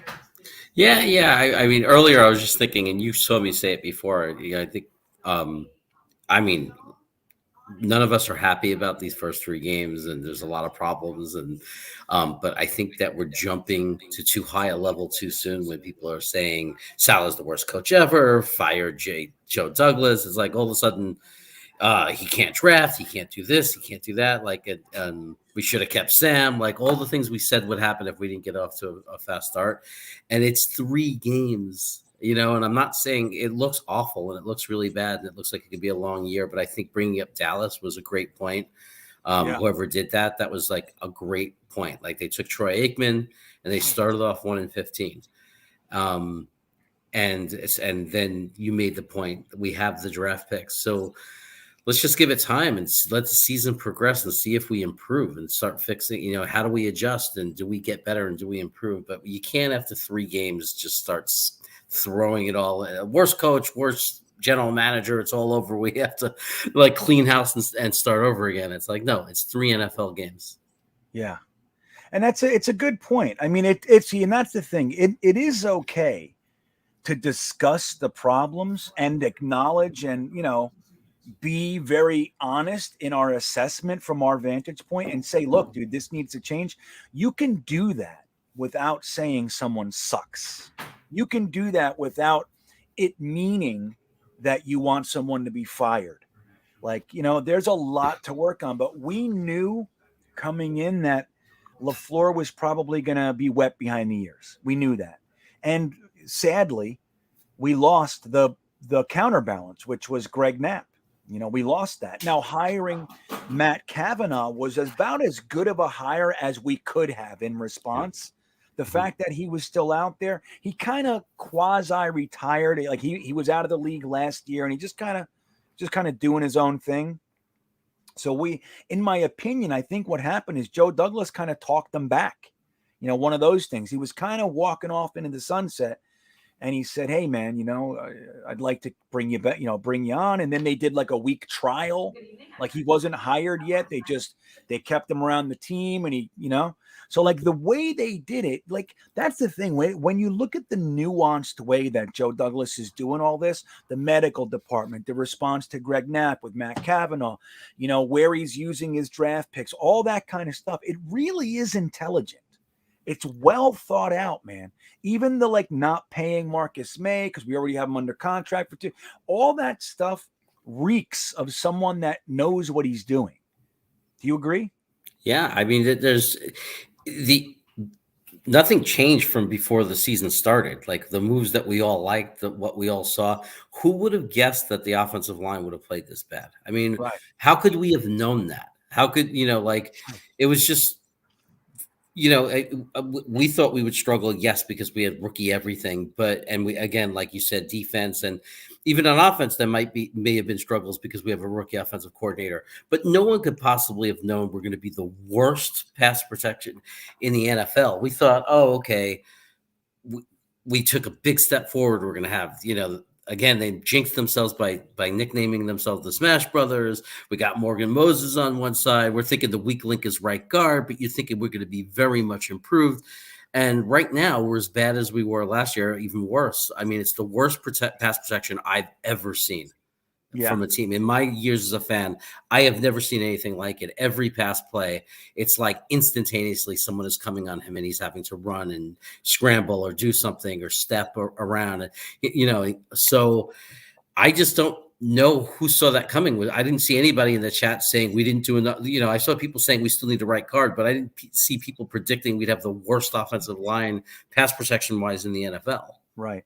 I think that's really well said, man. And that's the thing. Like, there's a lot of revisionist history going on right now. Like, Joe didn't do this. Before the season, this year's free agency was being called one of the better free agent periods in recent memory for the New York Jets. Like, that's what it was being said. The draft class was being looked at very favorably. Now that we're 0-3, everybody's looking at it like Joe sucks and the offensive line. And I understand that. But I think, like you said, it's not really the acquisition department that's in question right now. It's more like, why can't the guys we have on the field do the basics of NFL football, like block the guys in front? There shouldn't be a guy running free every single play. It should not be. And that's schematic. There shouldn't be professional wide receivers, veterans and rookies alike, dropping passes at the rate we're dropping. Like you said, we have the most drops in the NFL. I mean, it's not going to work. It's just not going to work that way. Add that to all the rookies and the sloppy and the this and the inexperience and all that sort of. Now we have a mess. You know what I mean? And the injuries. And you have to simplify the pass protection blocking scheme. And, a lot of people say they have a different approach, and they say play the full system and suck at it until you grow into the system. But you can't do that in this case because you're going to kill the young quarterback. That's exactly right. Like, I'm all for staying the course and taking your lumps with like learning. I'm all for it, but not when there's a young kid back there getting destroyed every other play while you do it. If that's the case, you have to simplify for the game. You got to do it. Work on it during the week and simplify it during the game, man. Do the basics. Do the base sets that everybody's comfortable with, and let's start there, man. And let's build out, inside out. So yeah, man, it's scary. It's ugly because meanwhile, like we said, we have this rookie quarterback that looks like he's 15 years old, little cutie pie. He's back there, and he's already looking a little bit jumpier. He's already looking a little bit Sam Darnold-esque, kind of moving around. He's not as calm and collected. He's not going through his reads the same way. We're already seeing that 3 weeks into the season because he's getting mauled. 15 sacks, 14 pressures, and that's not even all the running around. You know, it's like, dude, it's out of control. It's out of control. And then he gets the ball away. It lands in Corey Davis's hands. He drops it, and it's a pick. I mean, he's got to be thinking, what the hell did I get into here? Yeah, I don't know. I don't know. You know, there's no such thing as an NFL quarterback who can play in those conditions. I mean, everybody said, how do you stop Tom Brady? You put him under a lot of pressure and you make him uncomfortable. He doesn't like that. Well, guess what? That's the truth for everyone. There's no NFL quarterback you can insert into the Jets offense right now that's going to have success. I don't care what his name is. How could you possibly have success? Everybody keeps saying it in the chat. 1.7 seconds. That's his protection. I mean, it's not going to happen. And then on top of it, when you somehow dance out of it and you make a beautiful pass, some beautiful passes go right through your receiver's hands, and you're not getting that help there too. I mean, it's just a double whammy. Yeah, and then you add to it that we're running looks with no backs in the backfield. You know what I mean? It's like we're not helping this kid on any level. We're making we're running plays with extensive routes that take a long time to develop. We're running 5 and 7 step drops. Like it should be 3-step drop, boom, 5 yards, 6 yards, 5 yards, 4. That's what we should be doing. Just getting him into a rhythm, protecting him, and we're not doing it. Like there's just so many places where I have issue with what's going on. And again, I'm all about staying the course. I really am. I'm about, hey man, let's just get it right. But not if somebody's going to have their career in jeopardy in the meantime. Yeah. You can't do it. You can't do it. Yeah. So Matthias Simon, my old buddy, says it's not easy to put together a good offensive lineman. They have to have chemistry, and that takes the right guys and time. And he does. It really does. I mean, look, if we do get it right, like if it just like we're talking about, they simplify it. We're doing more 3-step drops. The running game is not abandoned so quickly, and all. If that starts to happen, we could be singing an entirely different tune after the bye. You know what I mean? Like we could be looking at a whole different thing.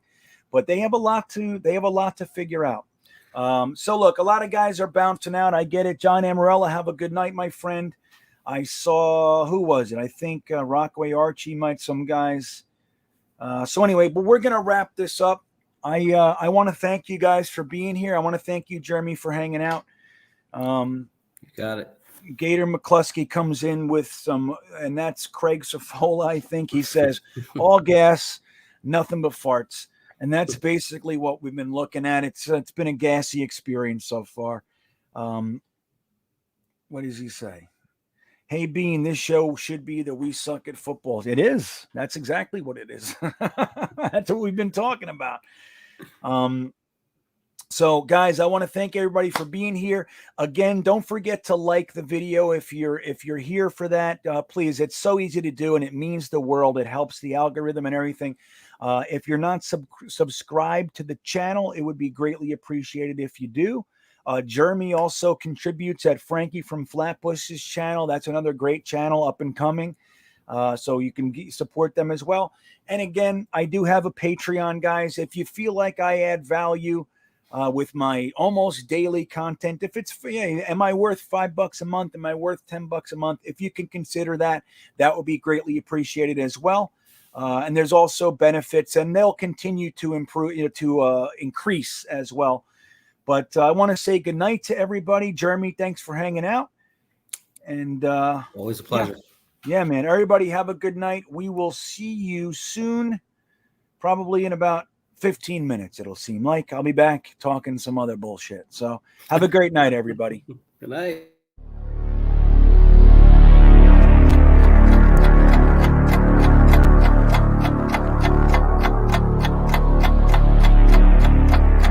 I think he's going to be day one, a violent vertical ledge setter. Pick up me today. I see some gas off the hips. Get that mindset to put your shoulder on somebody. Dig, drop, you're finished.